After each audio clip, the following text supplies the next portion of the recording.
Anong mensahe ang kailangang marinig ng mga fire sign nowadays or within 1 week from now?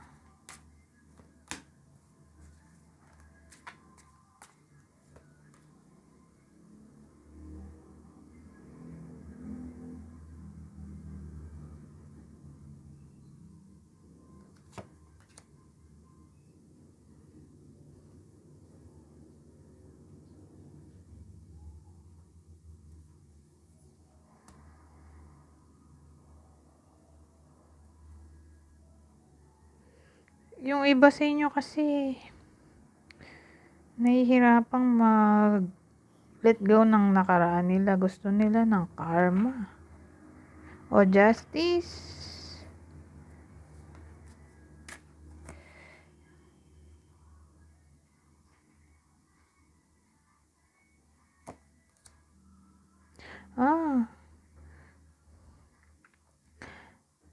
Justice, may ano tayo dito, cheating.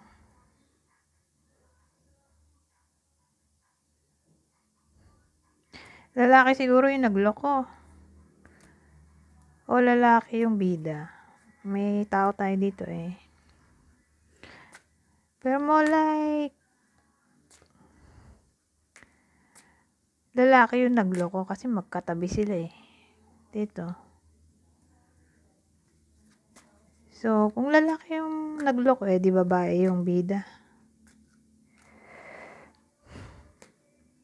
Babae yung fire sign. So, again, ulitin ko. Within 1 week from now, mahirapan yung iba sa inyo na babaeng fire sign na mag-let go ng past. Gusto nila ng karma dahil niloko sila ng partner nila. Parang di pa rin nila matanggap na ganun lang nangyari, na niloko sila. So, sino kaya yung partner ng ibang fire sign? Okay? Kanino to tamang fire sign to? So, ang partner niya ay Scorpio, Pisces.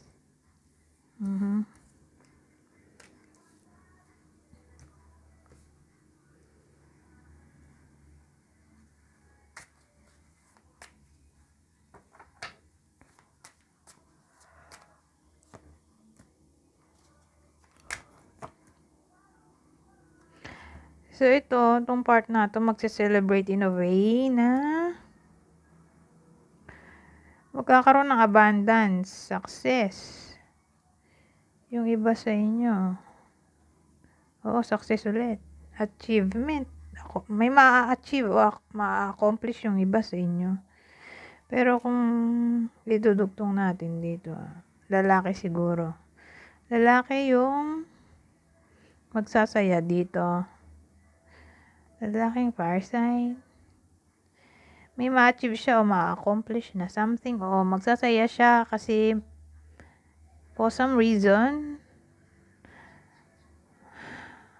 makakapag-travel siya somewhere. Kumbaga makapag-unwind siya o ewan ko, parang may pupuntahan siya na gusto niya talaga doon pumunta. Na para bang eto siguro yung wish niya. Kaya yan, wish granted. O sabihin natin may lalaking fire sign dito na attend ng celebration. Magta-travel. Malayo yung celebration. O reunion. So, pwedeng engagement, wedding to. Engagement party, wedding, baby shower, graduation, festival, festivities, gatherings, socializing, reunions, celebration parties.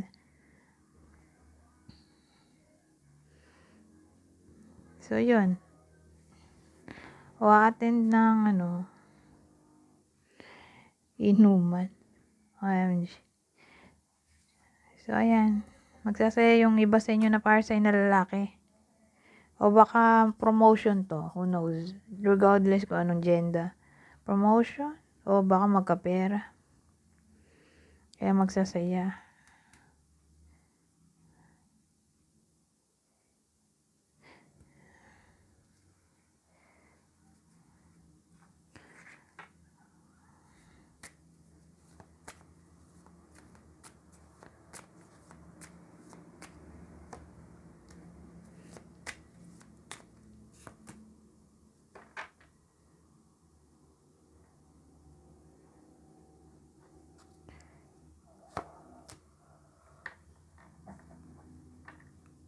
Pero ito lalaki na naman, oh.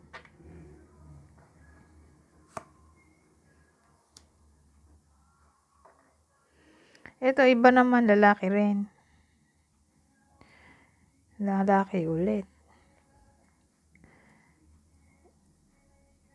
Madi-disappoint siya kasi for some reason, mawawalan siya ng pera, mananakawan, o hindi siya makabayad ng utang, o sabihin natin may in-expect siya magbabayad ng utang sa kanya, hindi magbabayad yon. So, sana natin yung iba sa inyo ay mag-struggle, lalaki lang ang tatamaan nito. So, yung iba, okay, yung kaninang reading na spread, yung kaninang spread na isa, good news, lalaki, di ba? Ito lalaki ulit. Pero this time, problema naman ang dala dito. Pero again, parehong lalaki.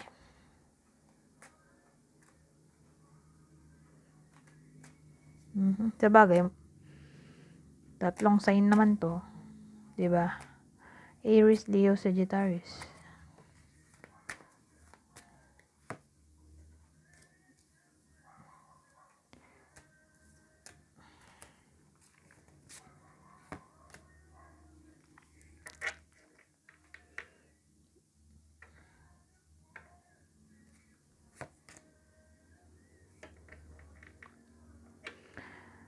Well, ang dating dito may lalabas na katotohanan. O matatanggal na siguro yung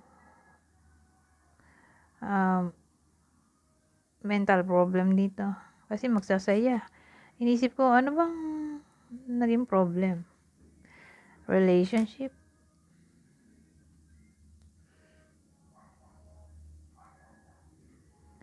Kasi para bang yung secret, kasi secret, di ba to? Upright. Bumaliktad. Yung secret, sisingaw na o lalabas na. Tapos magsasaya. May secret bang magsasaya? Ewan ko. Pero ang dating, sabihin natin, may nililihim sa magkarelasyon. Kasi magkarelasyon yung bida dito. Sa spread na to. So, yung iba sa inyo na may karelasyon, para bang magte-take risk siya na mag-open up ng kanyang feelings. Kung baga, yung secret na yun masyado niyang dinamdam o masyadong nagpapabagabag sa kanya. So, within 1 week from now, marirelease yung anxiety o yung tinik sa dibdib na para bang finally, wala na siyang kailangang itago na sikreto na ayaw niyang mabulgar kasi for some reason natatakot siya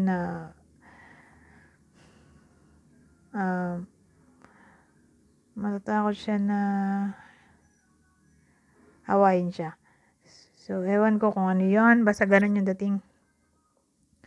Na para bang yung takot niya, hindi ganun yung nangyari. Na para bang akala niya kapag sinabi niya tong secret na to, aawayin siya. Pero hindi. Imbis na awayin siya, iba yung kinalabasan, oh. Parang mabuti na lang sinabi niya. O siguro, nung sinabi niya, naintindihan naman siya kaya hindi inaway. So, inisip ko kung ano bang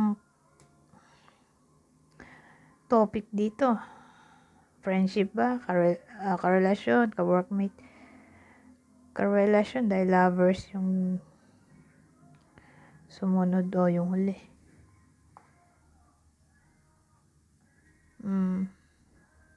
Anyways, hanggang dito na lang. Goodbye. For now.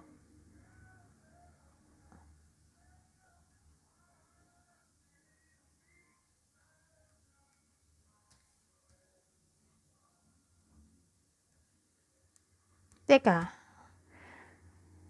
sino yung partner? Kalimutan ko. Aquarius, Leo. Okay, dito sa spread na to huli. Nakalimutan ko i-clarify sino yung partner. So again, Aquarius, Leo. O Leo. Goodbye.